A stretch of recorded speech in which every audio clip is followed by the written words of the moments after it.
Bienvenidos a Diálogos por la Democracia. Muchas gracias por acompañarnos como todos los domingos. Hoy hablaremos sobre las relaciones entre los Estados Unidos y México, sobre Trump, López Obrador, la migración y el Tratado de Libre Comercio.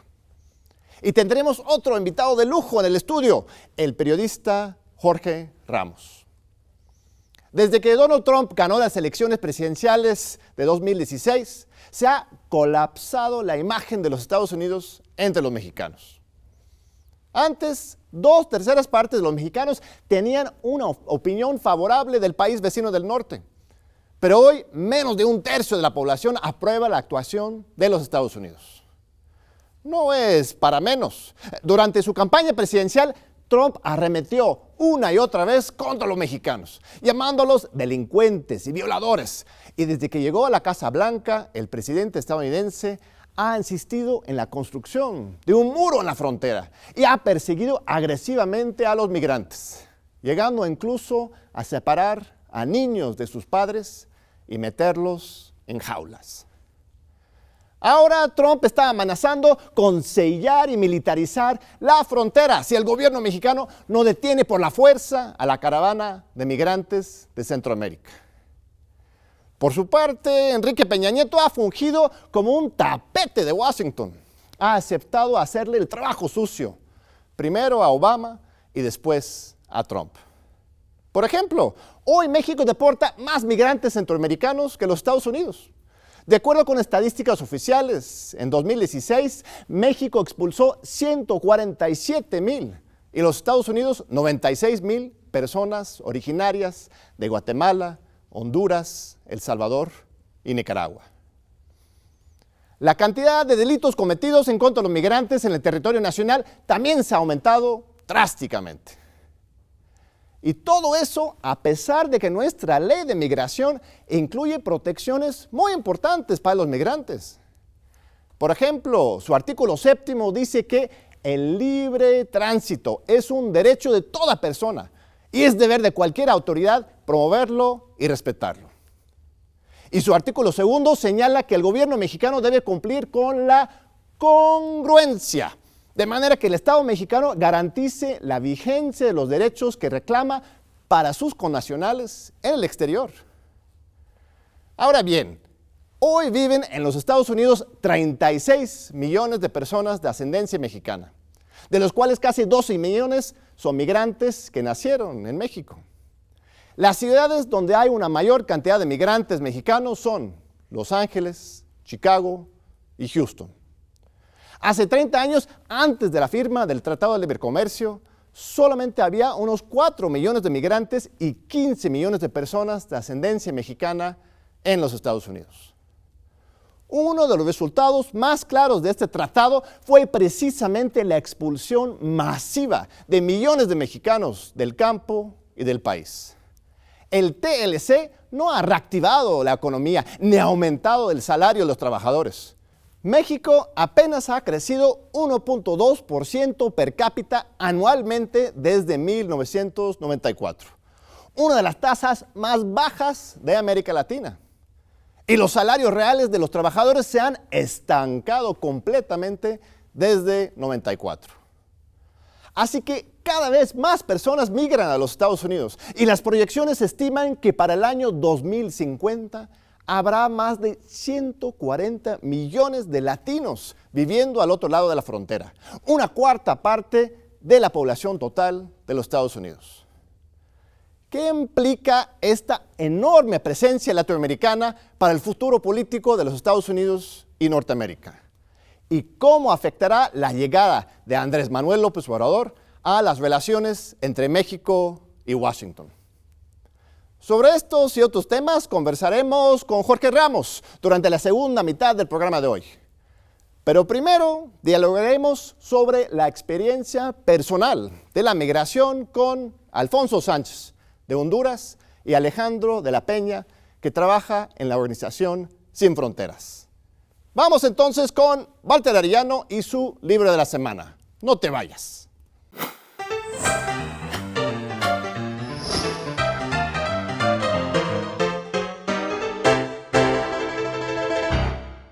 Muchísimas gracias, John. Hoy, en el libro de la semana, presentamos un estudio multidisciplinario relacionado con la migración de menores, intitulado Riesgos en la migración de menores mexicanos y centroamericanos a Estados Unidos de América, coordinada por Óscar Misael Hernández Hernández, destacado investigador del Colegio de la Frontera Norte.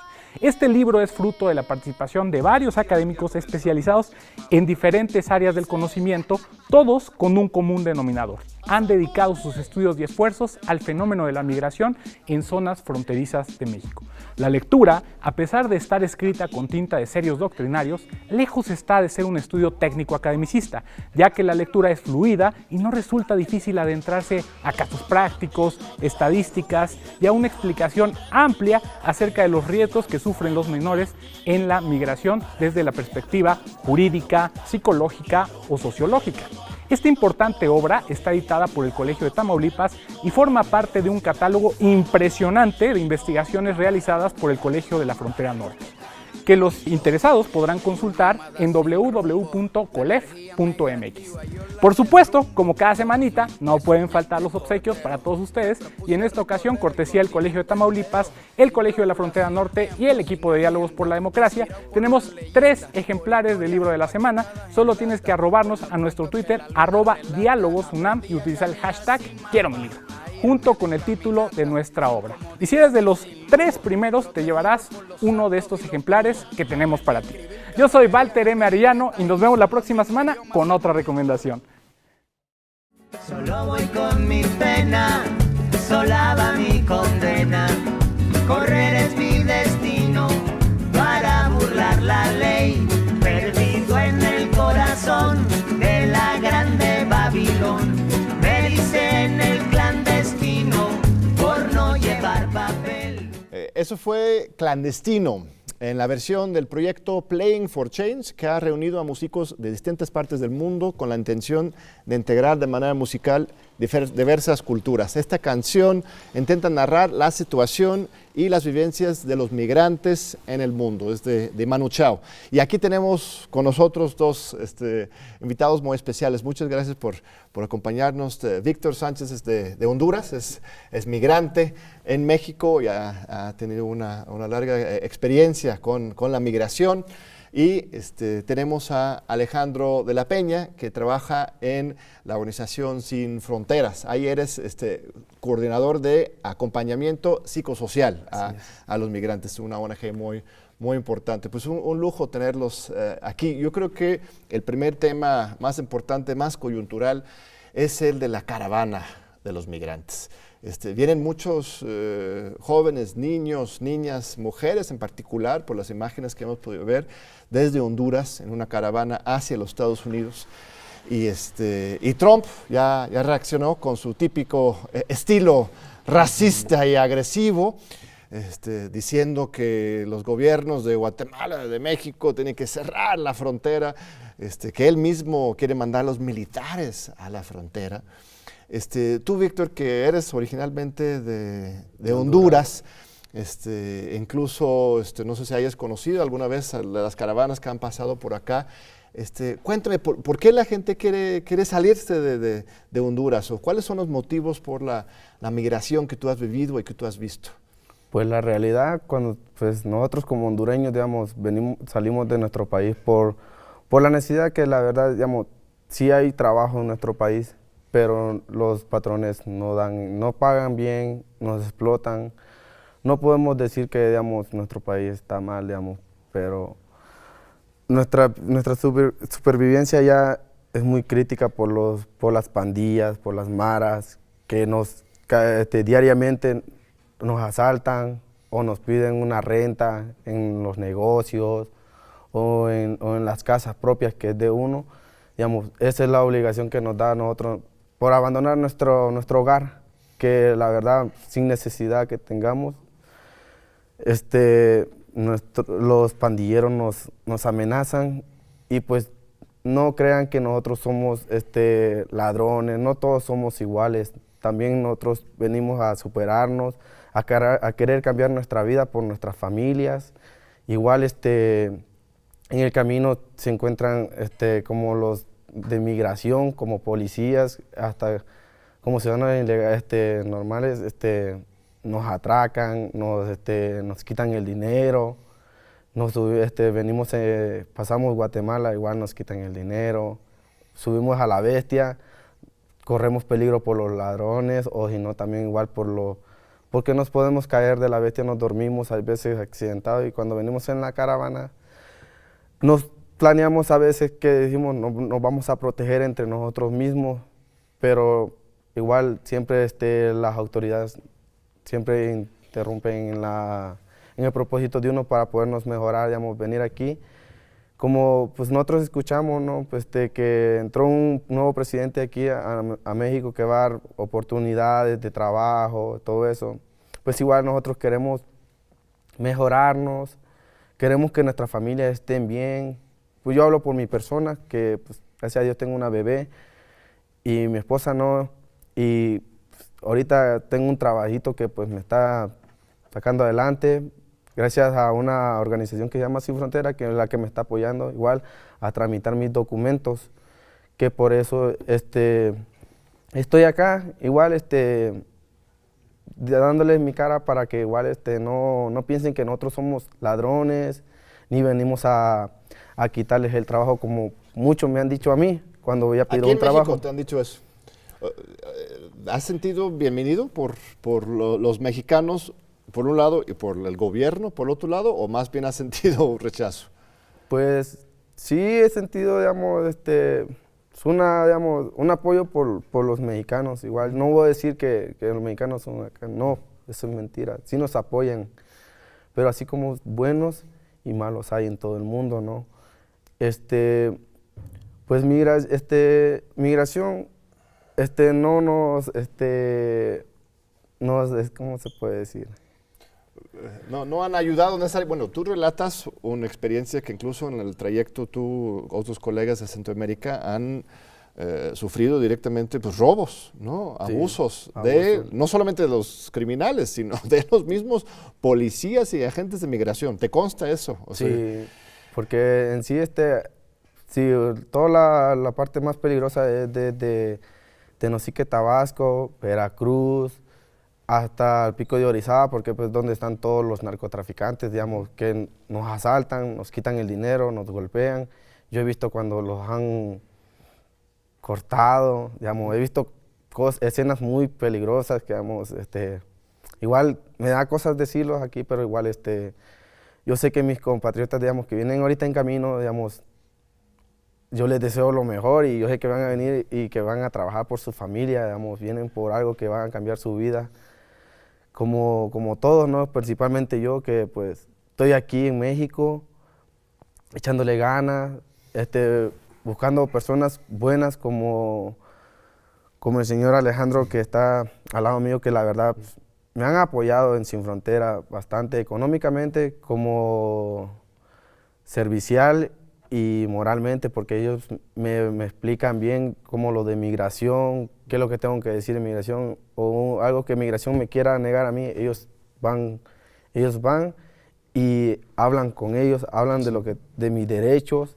no me dejan a un lado, y pues... Preguntemos a Alejandro, porque tenemos una ley de migración en México muy buena en principio, que mandata al gobierno a que protege y defienda a los migrantes. El gobierno mexicano no tendría que estar siguiendo las órdenes de Trump, tendría que estar con otra lógica. ¿Cómo lo has visto, Alejandro, en el caso de Víctor y en otros casos? En general, el Instituto de Migración y la Policía Federal ¿está protegiendo a los migrantes o más bien los están dejando abandonados? Bueno, yo creo que aquí es importante considerar que nuestras leyes en estos temas, en el papel, son sumamente respetuosas de los derechos humanos, pero a la hora del acceso real a los derechos, las personas migrantes o sujetas de protección internacional encuentran muchas dificultades. Muchas muy básicas, como las que nos está platicando Víctor, y otras que son más complejas, como el trámite mismo de obtener un documento migratorio, y otros derechos que no dependen de migración, sino de otras instancias, pero que tampoco hay acceso, ¿no? Como la educación, que a veces está limitada por la posesión de una CURP, o poder certificar una primaria, una secundaria, también está limitada por la posesión de una CURP a la cual no se tiene acceso sin un documento migratorio, aparte de todos los abusos que ya están documentados. Digamos que en general hay leyes que en el papel son buenas, pero que en el momento del acceso real encuentran serias limitaciones en general. Sí, y lo que comenta Víctor también es, no solamente es el gobierno, también hay sectores de la sociedad mexicana que tienen actitudes abiertamente pues, racistas, discriminatorias. ¿Has sentido eso también? O sea, es paradójico porque allá en los Estados Unidos, ¿no? Dicen que los mexicanos son unos wetbacks, ¿no? Que le están quitando la chamba, pero tú dices que los mismos mexicanos también tienen esas actitudes hacia los centroamericanos. Sí, la verdad sí, digamos, es como yo, digamos, en el trayecto que ahorita tengo de estar tramitando mis documentos, pues me la he pasado buscando trabajo y pues sí me lo han negado por lo mismo, porque soy ilegal, digamos, y yo la verdad, como les digo, yo estoy en trámite, necesito una amparación que me ayuden, digamos, pues a formar mi familia prósperamente, porque yo lo que necesito, pues, estar bien con mi familia, sacarlas adelante, como pues, ilegal, que estoy en este país, que es México. Yo pues agradezco que pues que me hayan apoyado muchas personas de México, así como jóvenes, como tercera edad, digamos, me han apoyado en el camino y yo sé que aún así vienen apoyando a mis compatriotas que vienen en el camino, que a veces no nos dejan que los mismos federales o los mismos policías no nos atraquen, no nos quiten el dinero o nos chantajen que los van a llamar a la migración o algo para que nosotros les demos nuestro dinero, que pues, en realidad pues, sí a veces las personas nos apoyan, que no lo hemos trabajado el dinero, pero las personas saben que nosotros venimos, vamos, escasos, sin comida, sin nada, y pues muchas personas buenas de México que sí nos han apoyado. Sí, primero una cosa, si me permites corregirte, ningún ser humano es ilegal.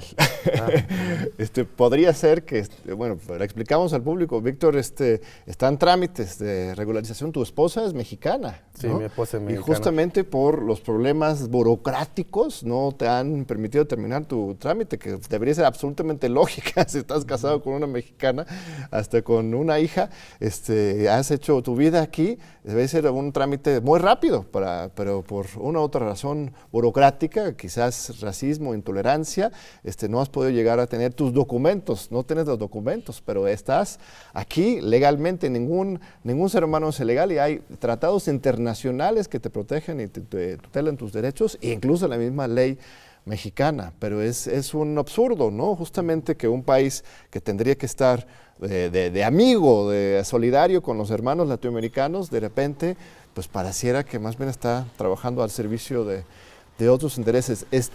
Alejandro, ¿qué sugerencias, tú que has trabajado con esta comunidad tanto tiempo, como dice Víctor, va a haber un nuevo gobierno en México a partir de diciembre, ¿qué recomendaciones harías? O sea, ¿qué hay que hacer para empezar a cambiar esta situación rápidamente con el nuevo gobierno? Ok, en primer lugar, desde la experiencia de 22 años de Sin Fronteras, uno de los temas más relevantes es la protección internacional, que con el tema de la caravana está en primera fila, ¿no? En términos de si va a poder pasar esta caravana y si le van a impedir el pasar, puede ser que muchas personas que requieren protección internacional, es decir, acceder a procesos de reconocimiento de la condición de refugiados, no van a poder acceder y van a ser rechazados en la frontera. Cosa que también pasa, por ejemplo, en el aeropuerto con población venezolana, que son rechazadas cuando requieren protección internacional y no son bien recibidas. Por lo tanto, uno de las prioridades tiene que ser mejorar esos mecanismos de protección, porque además son de los que menor presupuesto reciben. La Comisión Mexicana de Apoyo a los Refugiados es de la que menor presupuesto recibe en Gobernación y que en el contexto actual se le viene un trabajo muy grande. Por otra parte, reconocer que la política migratoria no tiene que estar subsumida a la geopolítica y a la presión internacional. y perder esta visión de seguridad nacional, ¿no? Para que tenga que ver más con seguridad humana y protección de derechos humanos. Y un tema relevantísimo es la detención migratoria, ¿no? No solo son deportaciones, sino son procedimientos de detención en el camino y de detención en centros de reclusión, que son llamadas estaciones migratorias, pero que sociológicamente son cárceles, ¿no? No puedes salir, no te puedes mover libremente y la gente puede pasar meses ahí esperando una respuesta y muchas veces al final solo esperando a ser deportada para volver a agarrar el camino. Claro, no, en los Estados Unidos están las jaulas, la separación de las familias. En México, pues igual no es tan extremo, pero similar, ¿no? O sea, tienes a la gente en un limbo, ¿no? Y un maltrato. Víctor, un último mensaje. ¿Qué mensaje quisieras dar a tus colegas, compatriotas de Honduras que ahora están en este camino tan duro hacia los Estados Unidos? No, pues yo pues así como dices, ¿no?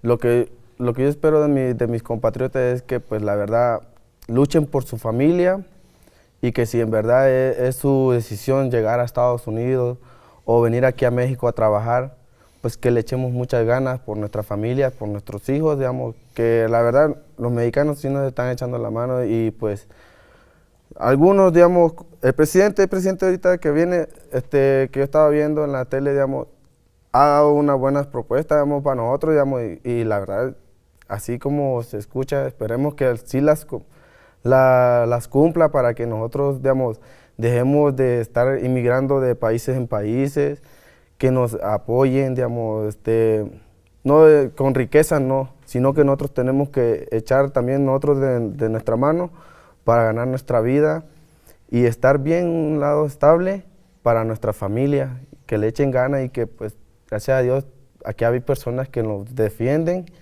y que nos echan la mano. Gracias a Dios. Pues muchísimas gracias, Víctor, muy valiente y muy generoso de tu parte visitarnos aquí en TV UNAM. Muchas gracias a ti también, Alejandro. Y pues seguimos con nuestro programa de hoy. Tenemos la sección de América, la recomendación de la semana y regresando del corte vamos a estar aquí con Jorge Ramos. Muchas gracias.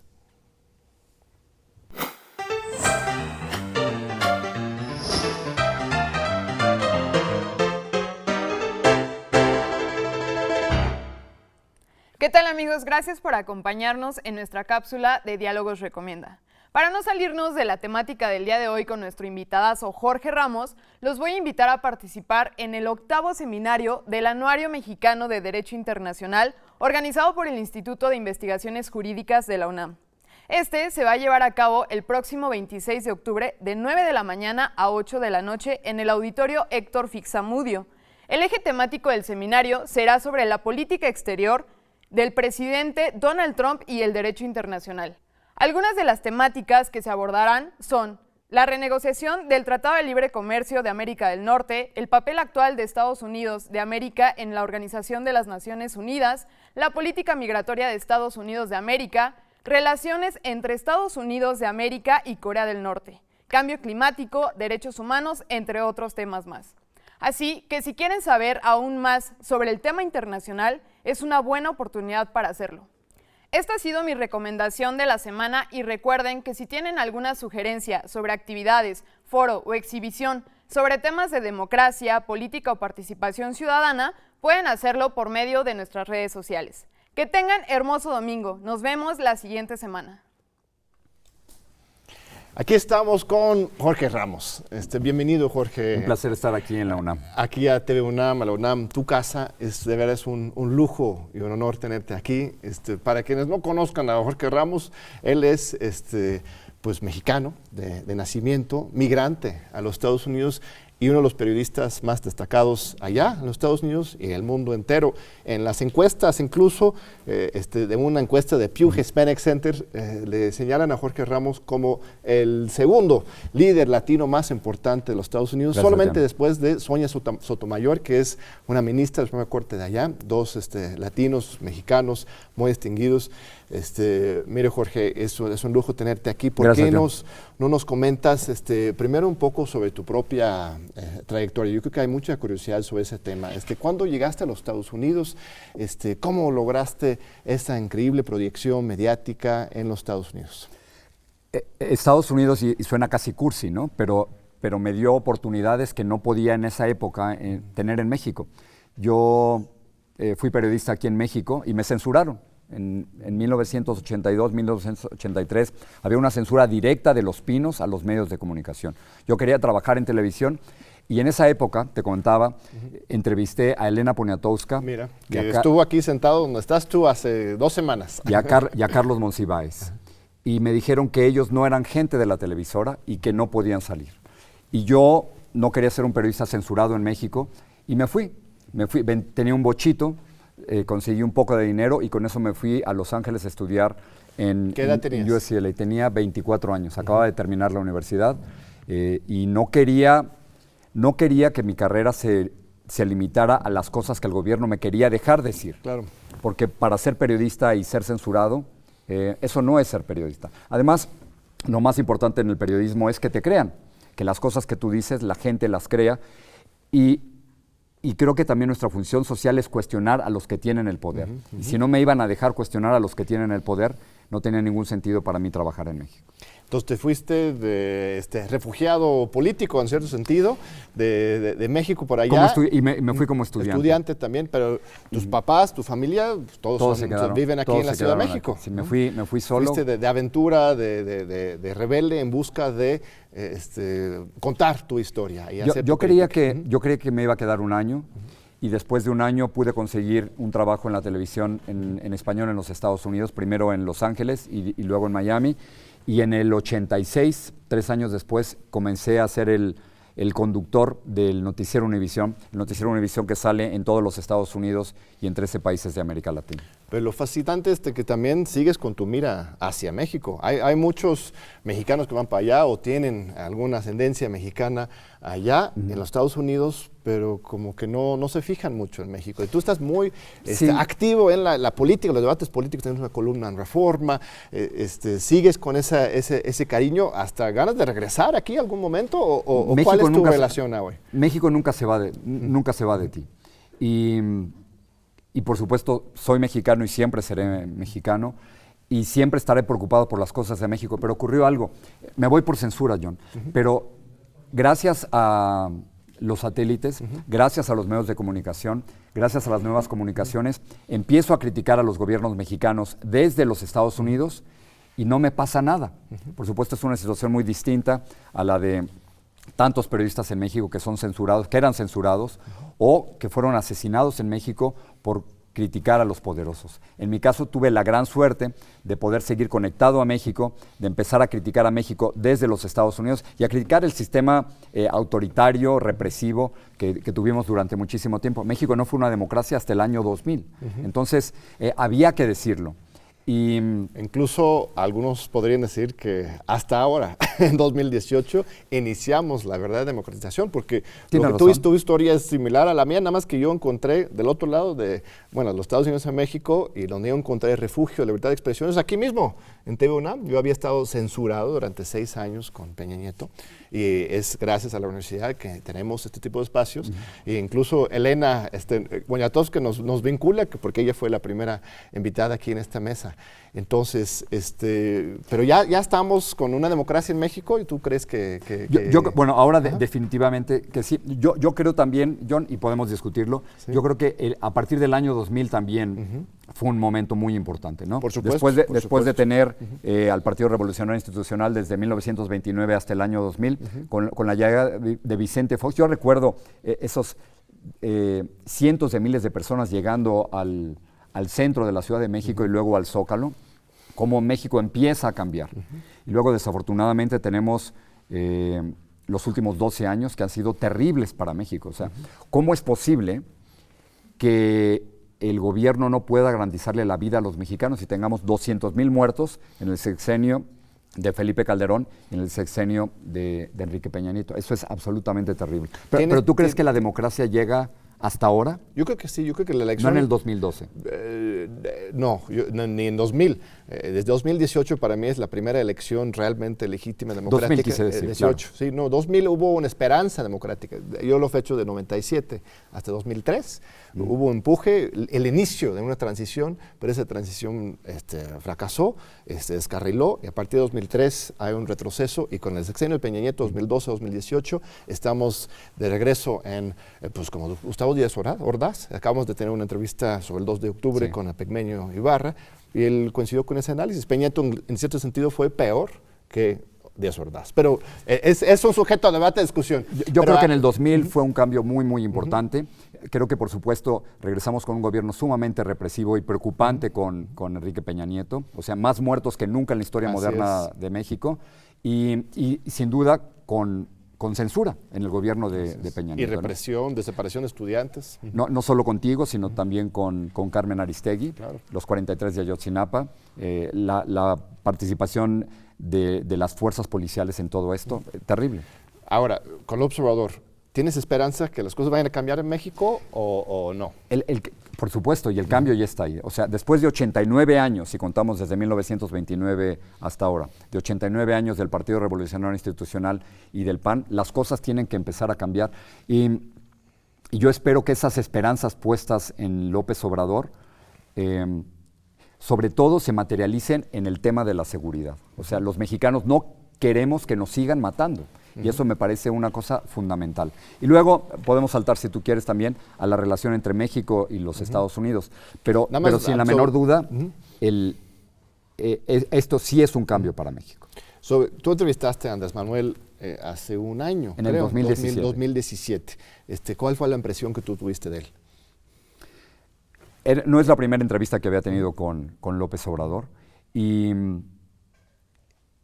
era un hombre que desde entonces, y sabíamos 12 años antes, había tratado de llegar a la presidencia de México, pero lo más importante era su absoluta convicción de que en las pasadas 2 elecciones en las que él había participado había existido un fraude. Por cierto, que ahora con las declaraciones de Roberto Madrazo, Claro. es un tema que vuelve a surgir, ¿no? Él está absolutamente convencido que en las elecciones del 2006 hubo un fraude, de la misma manera en que había en el 2012. Y luego entramos en temas de política internacional. Le pregunté, y recuerdo perfectamente, si él estaba dispuesto a llamarle dictador a los líderes de Venezuela y de Cuba. Y se rehusó a decirlo. Y yo le dije, señor López Obrador, ¿por qué no quiere hacerlo? Y finalmente su respuesta no fue ideológica, sino de relaciones exteriores. Él decía que si él criticaba a otros países, luego esos países iban a sentirse con el derecho de criticar a México, y que él no quería que ellos se metieran en temas internos de México. Esa posición no implica que necesariamente ideológicamente comparte con esos líderes. O si lo ves así, ideológicamente, estilo de liderazgo, algo similar entre López Obrador y Chávez, estos dos líderes. Él me dijo claramente, él ni siquiera conoció a Hugo Chávez, tampoco conoció a Nicolás Maduro. Sí. Es imposible, por supuesto, que el tipo de gobierno que va a tener López Obrador se acerque a lo que ha tenido Cuba durante más de 50 años, así que no, definitivamente lo veo algo totalmente distinto. Pero sí me preocupa si el nuevo gobierno en México no se atreve a criticar violaciones a los derechos humanos en otros países de América Latina, ¿no? Esa sería mi preocupación, que por mantener esta política de respeto a los derechos de otros países, que si algo ocurre en Venezuela, que si algo ocurre en Cuba, que si algo ocurre en Nicaragua, entonces López Obrador no va a querer criticarlo. Esa es mi pregunta más que nada, ¿no? Y creo que no tenemos respuesta todavía. O no sé cómo lo veas tú, John. Bueno, mira, él ha sido muy claro. Ahora te toca a ti, Serdal. El entrevistado, pero te contesto. Pero me parece muy interesante. Me parece muy relevante, sí. Lo que ha dicho Andrés Manuel es precisamente que él quiere ser líder, pero con el ejemplo, ¿no? Que eso de que los presidentes sancionan los derechos humanos en otros países, en su propio país cometen atrocidades, ¿no? Candil de la calle, oscuridad en su casa, Eso hay que evitarlo a toda costa, la hipocresía, ¿no? Porque eso ha hecho, por ejemplo, Enrique Peña Nieto, ¿no?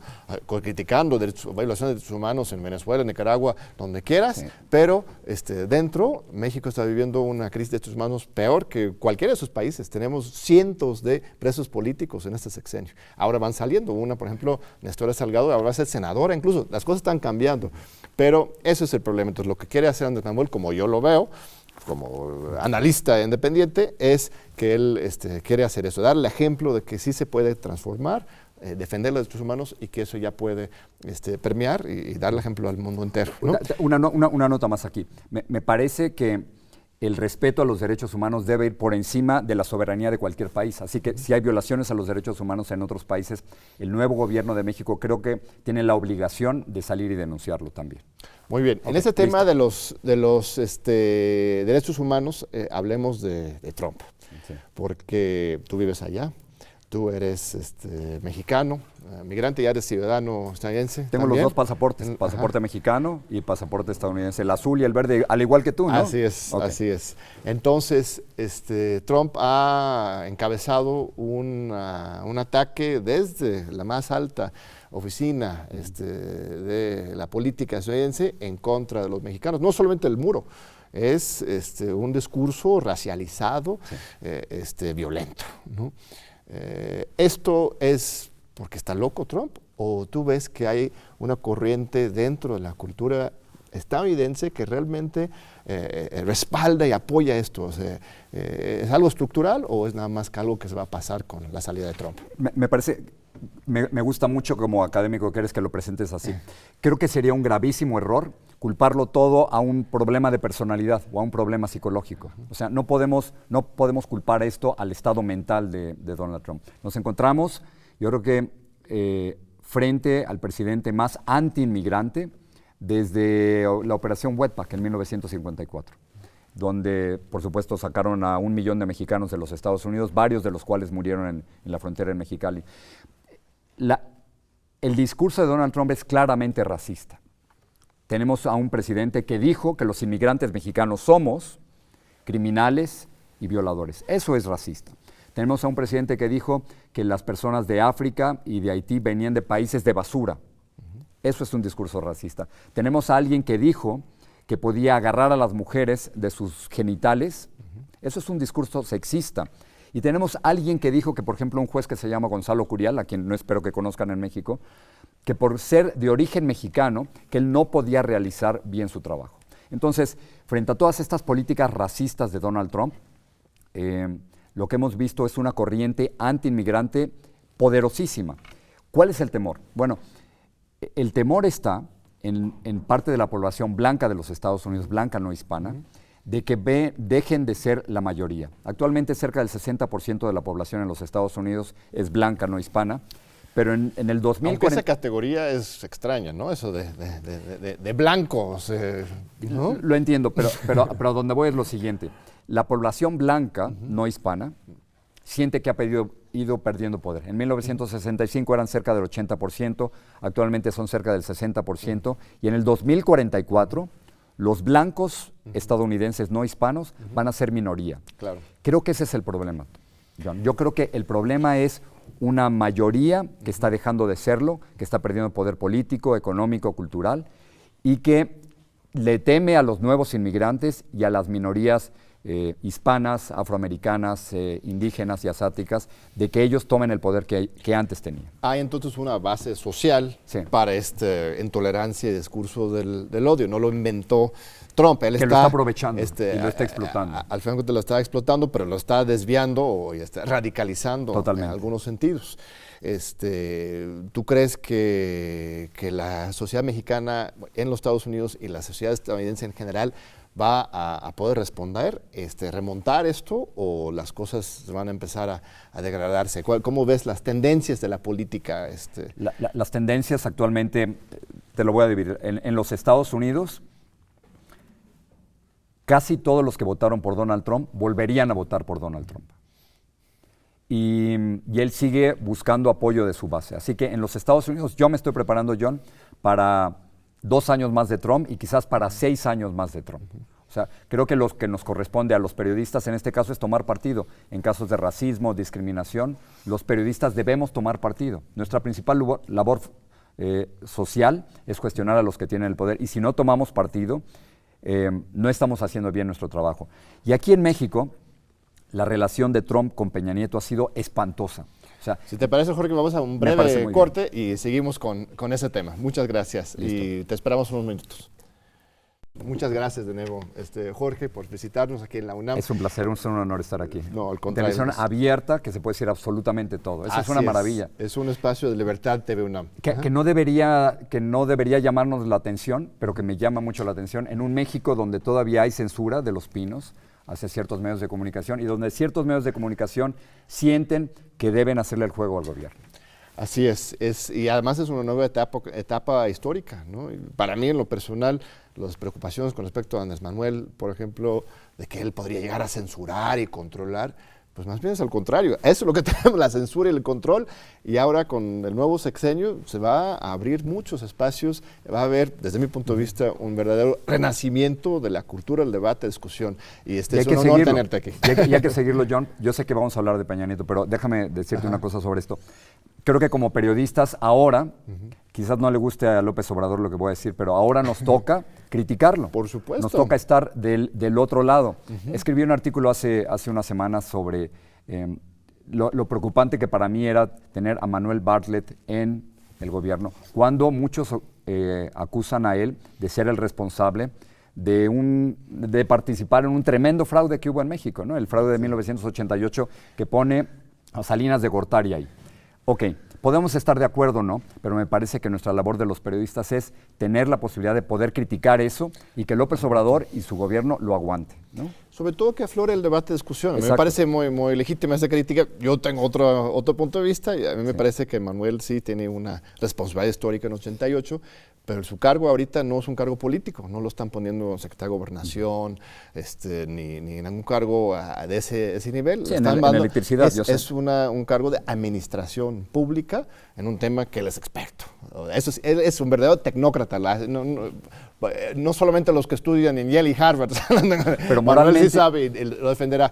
Pero moralmente, lo mismo ¿cómo traes a alguien? Martínez, por ejemplo, que viene del PAN, tampoco está en un cargo político. Él va a ser evaluado por su desempeño como Ministerio Público en el IMSS, así como Manuel Bartlett en el CFE. Entonces, puede ser cuestionable desde el punto de vista que tú dices, pero también lo que están tratando de hacer Andrés Manuel es demostrar que en su gobierno vamos a caminar juntos y generar una unidad nacional. Pero ¿cómo traes a alguien, discutamos esto, cómo traes a alguien que fue en parte responsable, junto con muchas otras personas, del fraude del 88, cuando se cae el sistema, cuando imponen a Salinas de Gortari, cuando había cientos de casillas donde supuestamente ganaron con el 100% del voto? Yo estuve aquí, yo lo vi. O sea, por supuesto, hubo fraude en el 88. Si queremos un cambio, ¿cómo traer a alguien que pudo haber sido parte de este fraude?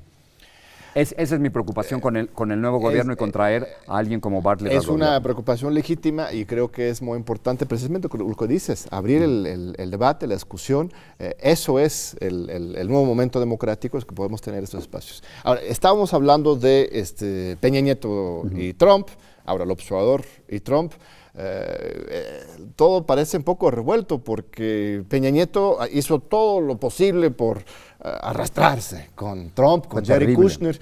Y sabes que México fue el primer país en expulsar al embajador de Corea del Norte, por ejemplo, que no es por defender Corea del Norte, pero era ridículo que México fuera en ese sentido. Invitó a Trump, aún así, a Los Pinos. Invitó a Trump a Los Pinos durante la misma campaña, apoyó, fue parte responsable, Peña Nieto, de que Trump mismo ganara la elección. No se atrevió a decirle que no quería pagar por el muro. Así es, pero aún así, pues no tuvieron tan buena relación. O sea, hoy pareciera que Trump está más feliz ahora después que antes. Y Trump y López Obrador están teniendo, pues por lo menos superficialmente, una buena relación. ¿Cómo explicas? ¿Cómo has vivido este proceso? Hace poco escuché que Peña Nieto justificaba la visita de Trump a México con la firma del nuevo Tratado de Libre Comercio entre México, Estados Unidos y Canadá. Dijo que al final de cuentas valió la pena.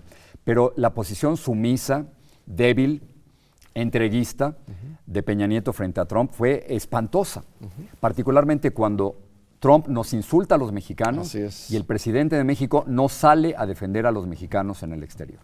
Cuando Trump dice México va a pagar por ese muro, y en esa conferencia de prensa en Los Pinos, Peña Nieto no se atreve a decirle en su cara a Donald Trump, a lo mejor se lo dijo en privado, pero en su cara no se atreve a decirle que México no va a pagar por eso. Los mexicanos en Estados Unidos no tenemos a nadie que nos defienda. Y por eso muchos periodistas y directores de cine y escritores han salido a defender a los mexicanos en los Estados Unidos frente a Trump, porque Peña Nieto no lo hizo. Y yo espero que con el nuevo gobierno de López Obrador esas cosas empiecen a cambiar, ¿no? Por supuesto, bueno, la propuesta que dice Andrés Manuel es que va a convertir a la red de consulados, que son 50, es la mayor presencia de un país extranjero en otro, es decir, representar consular, ningún otro país tiene esa representación, convertir esos 50 en procuradores de defensas de migrantes, ¿no? Muy importante. Entonces, pero ¿cómo explicas la otra parte de que ahora se están llevando bien Trump y el observador? Pareciera inesperado, sorpresivo, extraño. Fíjate, lo que falta de toda esta conversación entre Trump y López Obrador es que yo no sé si se pusieron de acuerdo o los dos son muy pragmáticos o los dos están midiendo fuerzas. Yo creo que estamos en ese momento en que se están midiendo López Obrador y Trump, y no han mencionado la palabra muro, ni quién va a pagar por el muro, que es uno de los temas quizás más controversiales. Curiosamente, parece haber algún tipo de coincidencia entre la política de Donald Trump de expulsar a inmigrantes o de que ya no quiera que entren más inmigrantes y la idea de López Obrador de que los mexicanos no se tengan que ir de México. Exacto. Yo creo que ese es el punto de coincidencia.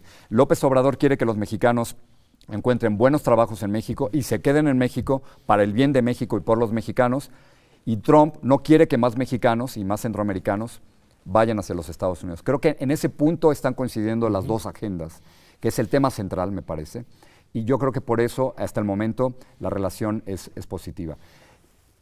Trump sabe también con quién se está metiendo. Trump es un bully de la política, y él, si detecta debilidad, como la detectó en Peña Nieto, te destroza. Él no ha detectado debilidad en López Obrador todavía. Sí, sino todo lo contrario, pues, el presidente mexicano más legítimo y legitimado en la historia reciente, 30 millones de votos, 53% de la población. Entonces, pues sí, si Trump se lanza en contra de Andrés Manuel, solamente resulta ser contraproducente. Trump entiende fuerza en Putin y Trump entiende fuerza en López Obrador. Y yo creo que eso es muy importante para los mexicanos que estamos allá. Regresamos a la política de Estados Unidos un momentito, porque me parece muy interesante, porque la derrota de Hillary Clinton y los demócratas del establishment, ¿no?, fue muy fuerte. O sea, no solamente fue que ganara Trump, sino que el establishment de Obama-Clinton perdió y surgió del otro lado otra oposición, la de Bernie Sanders, la de los millennials. De Alexandra Ocasio-Cortez en Nueva York, por ejemplo, una chica de 28 años. Ay, cuéntame de ella. Ese para ti sería justo lo que te iba a preguntar. ¿Cuáles son las nuevas figuras políticas jóvenes que están buscando innovarse en la política estadounidense? Mira, algo muy interesante, caminando ahora aquí por la UNAM o cuando voy en las universidades en los Estados Unidos, los jóvenes están hartos de los políticos tradicionales, están hartos de los partidos políticos que han estado siempre ahí en el poder. Y entonces, por ejemplo, en las pasadas elecciones presidenciales había 27 millones de latinos que podían votar, muchos de ellos jóvenes, y adivina qué, John, 14 millones de esos jóvenes no salieron a votar, porque no confiaban ni en Trump ni en los demócratas. Creo que eso está ocurriendo exactamente. Y entonces ha surgido, para la gente que no está muy familiarizada con esto, una nueva corriente más radical, más hacia la izquierda, que dicen, yo no quiero a Trump, pero tampoco quiero al Partido Demócrata tradicional, no quiero a Hillary Clinton, no quiero a esta gente que lleva años ahí, quiero algo nuevo. Y ha surgido, por ejemplo, una chica que se llama Alexandra Ocasio-Cortez, de origen puertorriqueño, de 28 años de edad, con una agenda abiertamente... ¿En Nueva York está? En Nueva York, una agenda abiertamente socialista que trabajó con Bernie Sanders. Y así están surgiendo muchos otros políticos jóvenes en los Estados Unidos como una alternativa. ¿Y es del Partido Demócrata ella? ¿O va por lo de la vía independiente? No, es del Partido Demócrata, pero hacia la izquierda del Partido Demócrata. Lo que están diciendo, ustedes en el Partido Demócrata nunca hablaron de mí, nunca me entendieron, nunca llegaron a tocar a mi casa, no les importé, y ahora yo me voy a lanzar, pero sin ustedes. Pues entonces quizás en 2020 en los Estados Unidos se viva un momento como el que estamos viviendo hoy en México, de así una revuelta ciudadana Una pacífica revuelta, sí. a favor de una nueva visión de la política, o la otra sería que el trumpismo, pero por lo que tú dices, el trumpismo no tiene futuro a la larga. Me preocupa que a corto plazo, al 2020, Trump se pueda reelegir. Sí. Porque la mayor parte de los republicanos que votaron por él van a volver a votar por él. Así que depende de quién van a escoger los demócratas como próximo candidato o candidata a la presidencia. Pero sí hay una revuelta. Yo no sé si tú viajas por todos lados. Yo siento una revuelta en todos lados. Sí. O sea, hay una revuelta, por ejemplo, de los grupos minoritarios en Estados Unidos, de los latinos, de los inmigrantes que no se dejan, de los dreamers, que son estos jóvenes maravillosos que los llevaron muy pequeños a Estados Unidos. Hay una revuelta de mujeres en los Estados Unidos oponiéndose a lo que está ocurriendo en la Corte Suprema de Justicia en los Estados Unidos, donde un juez, Brett Kavanaugh, fue acusado de acoso sexual y finalmente consiguió el apoyo del presidente Trump y de muchos otros republicanos. Igual está saliendo un momento para un nuevo internacionalismo democrático, ¿no? Yo creo que sí. Esto puede ser muy interesante. Saltándose fronteras, ¿no? Así es, así es. ¿Qué opinas de la migración? ¿Tú crees que se deberían abrir las fronteras entre los Estados Unidos y México? ¿O qué sería la propuesta más radical de este grupo en ese tema sobre la migración en los Estados Unidos? A ver, yo creo que todos los países tienen el derecho a controlar su frontera, pero lo que ha ocurrido entre México y los Estados Unidos es hasta el momento un desastre. Carlos Fuentes decía que la frontera entre México y los Estados Unidos es una herida y en estos momentos es una herida abierta. No va a funcionar el muro, no va a funcionar una política de fronteras abiertas porque ni lo quiere Donald Trump ni aparentemente hasta el momento lo quiere ningún otro gobierno. O sea, ¿quién va a querer tener fronteras abiertas? Eso lo entiendo. El experimento en Europa funcionó muy bien, de la Unión Europea, pero ese experimento en Europa es prácticamente imposible trasladarlo hacia Norteamérica en estos momentos. Lo único que va a funcionar es yo creo, un tratado de inmigración legal, porque ni siquiera los inmigrantes indocumentados quieren esta inmigración ilegal, que tome en cuenta que Estados Unidos necesita a millones de trabajadores y que muchas veces hay millones de trabajadores en México y en Centroamérica que necesitan empleo. Y mientras haya un trabajador, ¿cuánto es el salario mínimo aquí? Pues Más unos 2,000 pesos al mes, ¿sí? Dependiendo de la región. Bajísimo.